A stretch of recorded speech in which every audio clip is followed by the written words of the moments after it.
কলকাতায় ধুমধামের সঙ্গে পালিত হচ্ছে রামনবমী। একাধিক স্থানে বেরিয়েছে শোভাযাত্রা, কড়া নিরাপত্তার ব্যবস্থা করেছে প্রশাসন। অতিরিক্ত বাহিনীর সঙ্গে বিভিন্ন গুরুত্বপূর্ণ স্থানে রয়েছেন পুলিশের উচ্চপদস্থ কর্তারা।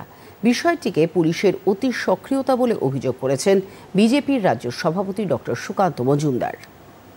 গত কয়েকদিন ধরে পুলিশের সমস্ত ছুটি বাতিল করে দেওয়া হয়েছে। কেন? কারণ হিন্দুরা রামনবমী পালন করবে, তাদের প্রোটেকশন দিতে হবে।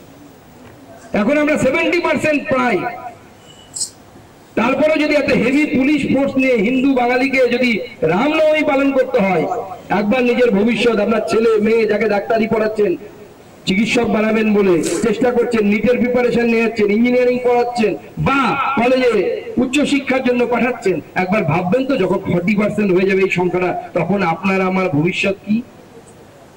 সেটা এখন থেকে মেসেজটা করা যাওয়া চাই। সবাই থাকতে পারে এই ভারতবর্ষে, কোনো অসুবিধা নেই, আপনি আপনার ধর্ম পালন করুন, কিন্তু ভারতবর্ষের নিজস্ব সংস্কৃতি আছে। ভগবান শ্রী রামচন্দ্র ভারতবর্ষের মর্যাদা পুরুষোত্তম, সেটা মানতে হবে।